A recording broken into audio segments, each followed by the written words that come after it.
How you doing? This is Martin here from Soul Trail. Okay, so I've used wood stoves before, up in the woods making coffee, whatever. And you get your traditional square ones that you put together and with the crossbeam on top. But I came across this, and it's a titanium wood stove that doubles up as an alcohol stove. So I was a bit intrigued. And because it's made of titanium and I have titanium alcohol stoves, I said I'd buy it and give it a test.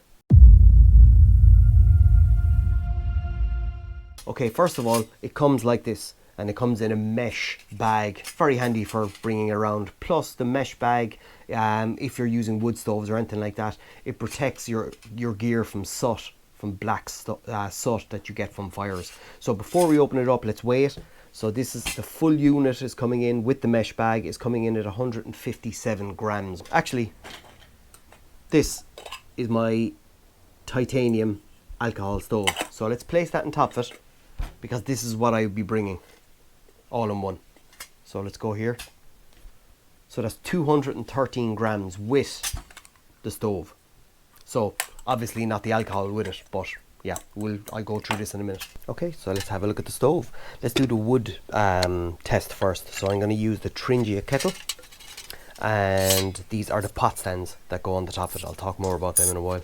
So the full unit itself is made of 3 parts. So the main big part at the bottom is the air chamber, and then you have 2 other internal parts. So you have the small wood chamber, and you have the feeding chamber. So you put the wood chamber into the feeding chamber and into the air chamber. So that's what it looks like. So you can see at the bottom, it's an open base stove, so air can flow and ash can flow out. So that's perfect.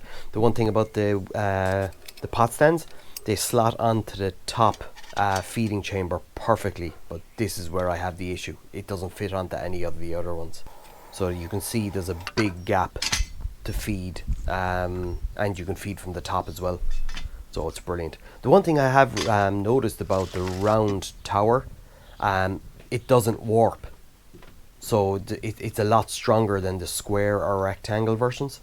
So yeah, it's a really lovely stove, and it boils up the water in no time. And the Tringia kettle is brilliant for that anyway. So as well as the pot stand that you see on top, I wanted to use something else just to try it out. And I have a Tom Shoe titanium alcohol windshield. So I took off the pot stand and I wanted to put this on to see if this would have any effect. And what I did find is there wasn't enough airflow getting to it. I placed the kettle on top alright and tried to boil it up, but it was way slower. So yeah, I was just trying to try different ways to burn it up. Most of the heat was coming out of the actual entrance for where the wood goes. Yeah, it just didn't work as well as the pot stand. Okay, so let's look at the alcohol stove setup. So if you put the wood chamber into the feeding chamber, it still creates the gap in the bottom for airflow to go up.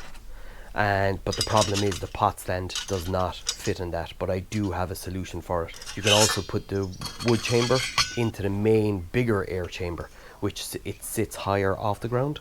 So what I wanted to try out is, if I have a few different alcohol stove stands, and I wanted to try these to see if they would work, because the notches on the pot stand that came with it don't work for this setup. They did fit on top, they weren't as stable as I wanted them to, and it was sitting very high up off the alcohol stove with a lot of gaps. So the gaps, it's just not going to be good for heat. There are kind of grooves on the top to hold your pot, so upside down they did fit into the grooves. I just wasn't happy with it. I have a Boundless Voyage titanium stove, so that fits perfectly in there, and it weighs nothing as well. So let's put some fuel in. Let's get her lighting. I want to try a few stands that I have and see what works. So I have a few of them, as the ones I just showed you. This is the Tom Shoe titanium cover. Okay, so let's go with the, we'll call it the grate first. The problem with this, that's good if you wanted to cook sausages or something, but the second you put a pot in it, it's gonna there's not a lot of airflow gonna be there, and it's just gonna quench it. So then I tried the Tom Shoe. That was the same. There wasn't enough airflow going through, which is a pity because it would have been a very good one. So that's the alcohol stove stand that I wanted to put on top. As you can see, it does work, but it is very high and there's a lot of areas for wind to flow through and to make it less efficient. The one issue I do have with this is the fact that you have gaps between the actual stand that wind can flow through it. If you had a solid pot stand on top, like the one we were provided, if there's wind coming from one side, well then it's not going to flow through to the next side, so you're always going to be protected. So I stuck with the normal pot stand that we got with it, and I can modify it to suit. As you can see, the air chamber, and you have the wood chamber in it. There's a lovely airflow that goes underneath and up through the top holes of the wood chamber, and where this air catches the flames off the alcohol stove and creates a really nice flame pattern. So I really like that. Okay, so there you have it. That's the Lixada portable wood burning stove. Let's do some pros and cons. So let's start with the pros, because there's a lot of them. Okay, so the build quality is absolutely incredible. The price point, it's cheap. It varies. I got this on AliExpress. I wasn't sponsored. I just bought it myself. I got this for like 40 euros delivered, but it goes other places for 60 and everything. But just play around. But again, it's titanium, and you're getting a lot of titanium for that price. So yeah, I really like that.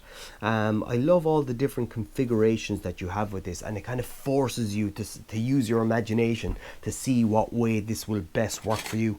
And maybe if you have some other parts of your gear that you might be able to add to this. So like you have the smaller wood chamber, this actually fits in here as well, making like a smaller version of this. So the wood chamber also fits in here for your alcohol stove to go in. Yeah, so I really like that. The weight is incredible. Yeah, it's just a very well built unit. So they were the pros. Let's talk about the cons. There's only really one, being totally honest. Well, two, we'll say. Okay, so here is your crossbeam. As I mentioned earlier on, there's the identical slots on both sides. Being totally honest, they should have... It was a definite oversight by Lixada. It fits perfectly on the top here, absolutely. But it does not fit when you want to use it as an alcohol stove. You can see there, it just doesn't work. So what I am going to do, it's something I shouldn't have to do, but it's an easy fix. I'm just going to take the slots out on the bottom of one side, as I mentioned already. I suppose my other one is you have to buy the alcohol stove separately. That's not even a Lixada, that's a Boundless Voyage titanium stove. They're cheap enough, being totally honest, but I think if they added this into the mix with this, it would be such a solid unit. Okay, so that's the Lixada wood burning stove. I really like it. I'm going to get it out on the trail soon, but I like having the option of having something so light that I can either use it with an alcohol stove as a windshield and a crossbeam section to hold my drink or whatever like that, or my pan, or I can find some twigs and make a lovely fire, a safe fire at that. So yeah, I'll leave all the details in the description where I got it and all that, and yeah, let me know what you think in the comments below, and yeah, love it. Anyway, have a good one. This is Martin here from Soul Trail. Hit that like button, it's really helping the channel, and I really want to thank you for that. So yeah, until the next time, we'll talk to you again. Okay, bye.